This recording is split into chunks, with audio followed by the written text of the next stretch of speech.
नमस्कार।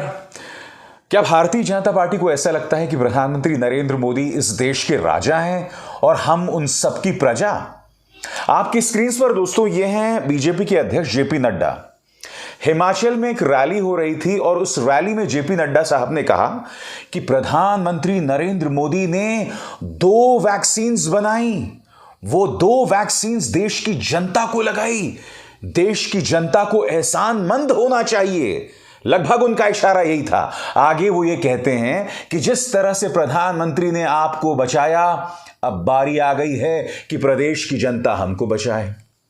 इनका भाव देखिए दोस्तों, मानो प्रधानमंत्री नरेंद्र मोदी इस देश के राजा हैं और वैक्सीन्स लोगों तक पहुंचा के एक बहुत बड़ा एहसान किया गया।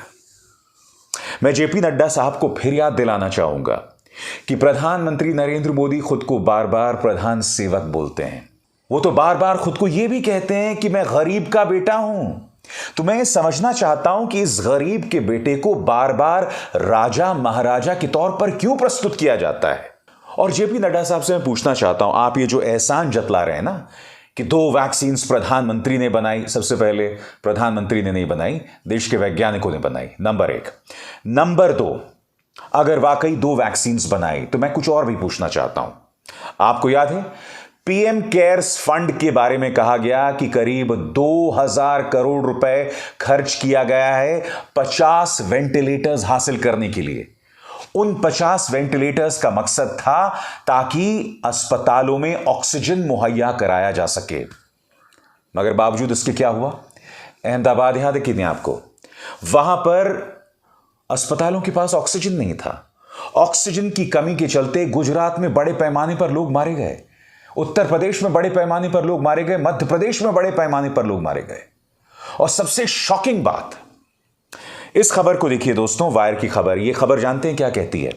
यह खबर यह कहती है कि भारतीय जनता पार्टी सरकार ने राजकोट की उस फर्म से वेंटिलेटर्स खरीदे जिसने उससे पहले अहमदाबाद के अस्पतालों को खराब वेंटिलेटर्स मुहैया कराए थे। और जानते हैं क्यों? क्योंकि राजकोट की इसी फर्म ने प्रधानमंत्री नरेंद्र मोदी को यह सूट दिया था जिसमें प्रधानमंत्री नरेंद्र मोदी का नाम लिखा हुआ था, नमो नमो नमो नमो नमो। यानी कि नमो नमो नमो नमो नमो करने का यह परिणाम और यह चमत्कार था कि फिर इस फर्म को जिम्मा दिया गया और इनसे 5000 वेंटिलेटर्स खरीदे गए, बावजूद इसके कि इस फर्म का खराब ट्रैक रिकॉर्ड है। और जैसा कि वायर की खबर कह रही है कि इन्होंने अहमदाबाद के अस्पतालों को खराब वेंटिलेटर्स मुहैया कराए थे जिसकी शिकायत अहमदाबाद के डॉक्टर्स ने की थी। तो ऐसे में मैं जेपी नड्डा साहब से पूछना चाहता हूं, एक तरफ तो आप एहसान की बात करते हैं, तो जरा खराब वेंटिलेटर्स की भी बात की जाए। क्या मुझे आपको बतलाने की जरूरत है कि ऐसी ढेरों खबरें सामने मौजूद हैं जिसमें पता चला है कि दुनिया भर में भारत उन 5 देशों में से था जिसने कोविड में बहुत खराब प्रदर्शन किया।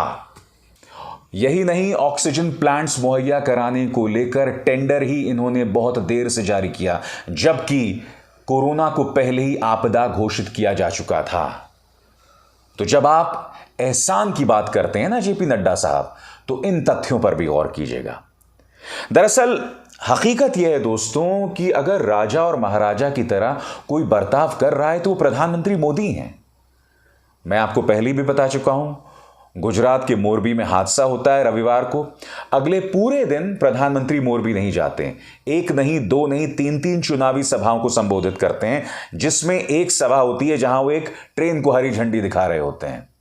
अगले दिन भी पहुंचते पहुंचते 4 बज जाते हैं क्योंकि राजस्थान में उन्हें एक सभा को संबोधित करना पड़ता है। यानी कि राजा साहब के लिए बहुत जरूरी है कि वो चुनावी सभाओं को संबोधित करें और इस दौरान वो 2-2 बार कपड़े भी बदलते हैं। तो ये तमाम तथ्य हैं और मैं जेपी नड्डा साहब से पूछना चाहता हूं कि क्या एक लोकतांत्रिक देश के प्रधानमंत्री को ये बातें शोभा देती हैं, खासकर वो प्रधानमंत्री जो बार बार खुद को गरीब का बेटा, गरीब का बेटा, गरीब का बेटा बताता है। जेपी नड्डा साहब समझ सकते हैं कि जनता के सामने वो इस तरह की बातें रख सकते हैं, क्योंकि जो हकीकत मैं आपको अपने मंच पर दिखाता हूं, अधिकतर मीडिया प्लेटफॉर्म्स नहीं दिखाते। जनता को यह हकीकत ही नहीं पता है। मगर सबसे बड़ी बात, यह जनता के मुंह पर करारा तमाचा है। जनता को बार बार बतलाया जा रहा है कि हमारे एहसान को मानो। जबकि प्रधानमंत्री नरेंद्र मोदी ने एक बयान दिया था कि 2014 से पहले माई बाप की सरकारें हुआ करती थीं, यानी कि उस वक्त, यानी कि 2014 से पहले की सरकारों में जनता को यह आभास दिलाया जाता था सरकारों द्वारा कि हम आपके माई बाप हैं। अब क्या हो रहा है बताइए? अब तो आपने प्रधानमंत्री को एक राजा के तौर पर पेश कर दिया है और फिर चुनावी सभाओं में आप अपने विपक्ष पर आरोप लगाते हैं कि कांग्रेस जो है राजा रानियों की पार्टी है। मसलन सुनिए, हिमाचल की ही एक रैली में देश के गृह मंत्री अमित शाह ने क्या कहा। उन्होंने कहा कि कांग्रेस राजा रानियों की पार्टी है। सुनिए जरा। वहां तो मुख्यमंत्री बनने के लिए किसी का बेटा या बेटी होना पड़ता है, जो आप नहीं हो, आपका नंबर नहीं लगने वाला है। ये तो राजा रानियों की पार्टी है भाई, ये राजा रानियों की पार्टी है भैया। आपका नंबर नहीं लगेगा, काम खा नादोन वालों को क्यों सहला रहे हो? सुना आपने, अमित शाह कह रहे हैं कि कांग्रेस राजा रानियों की पार्टी है। आप हिमाचल की भूमि में, मैं आपसे एक सवाल पूछना चाहता हूं अमित जी। इस वक्त आपके जो सूचना प्रसारण मंत्री हैं कौन है? अनुराग ठाकुर। इन्हें आपने सूचना और प्रसारण मंत्री क्यों बनाया था?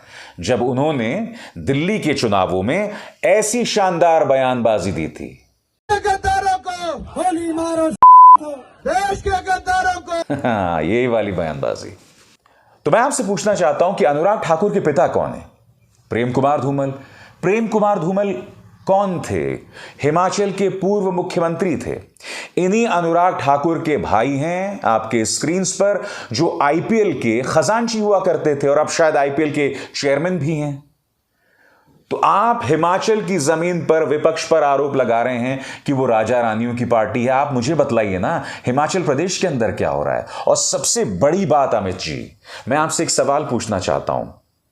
आप कांग्रेस के सारे बासी माल को अपनी पार्टी में शामिल कर रहे हैं। वो सब कौन है बताइए? ज्योतिरादित्य सिंधिया, वंशवाद का प्रतीक, राजा महाराजा। आरपीएन सिंह, वंशवाद का प्रतीक। जतिन प्रसादा, वंशवाद का प्रतीक। आपने पार्टी में कांग्रेस के उन तमाम नेताओं को भर लिया है जो वंशवाद की जीती जागती मिसाल है, जिनमें कुछ राजा महाराजे भी समझते हैं अपने आप को। उनके बारे में आपका क्या कहना है? हकीकत यह है दोस्तों कि कांग्रेस के अंदर गांधी परिवार का बर्ताव भी राजा रानी जैसा हुआ करता था और उनके आलोचकों ने, मेरे जैसे पत्रकारों ने भी उसकी आलोचना की है। मगर भारतीय जनता पार्टी में बहुत बड़ा ढोंग है। एक तरफ तो ये कहते हैं कि साहब मैं झोला उठाकर चल दूंगा, मैं गरीब का बेटा हूं, मगर पूरा अंदाज बयां एक राजा महाराजा की तरह है। इनकी कोई आलोचना नहीं कर सकता, आलोचना करोगे तो देशद्रोही कहलाओगे, कहा जाएगा साहब पाकिस्तान चले जाओ। सूट पहनते हैं इस तरह के जिसमें उनका अपना नाम लिखा हुआ है। अब देखिए, मैंने भी एक कुर्ता पहना हुआ है, अब इसमें अभिसार थोड़ा ना लिखा हुआ है, नहीं लिखा हुआ है ना। तो फिर एक गरीब का बेटा इस तरह की हरकतें क्यों करता है? और बात वहां नहीं रुकती है। प्रधानमंत्री नरेंद्र मोदी जहां पर भी जाते हैं, मजाल है उनके सामने कोई और आ जाए, उनके और कैमरे के बीच में कोई आ जाए। कैमरे से इतना ज्यादा प्रेम, प्रचार से इतना ज्यादा प्रेम, और फिर ढोंग ये रचा जाता है कि साहब प्रधानमंत्री तो बेचारे हैं, प्रधानमंत्री पर तो निशाना साधा जाता रहता है। प्रधानमंत्री तो देखो अपनी मां से मिलने जाते हैं, अपने मां के प्रति उनका कितना प्यार है। यह बात अलग है कि मां से मिलने के लिए भी उन्हें कैमरे की जरूरत पड़ती है। तो इन मुद्दों को खारिज नहीं किया जा सकता नड्डा साहब, इन मुद्दों को नहीं भूला जा सकता अमित शाह जी।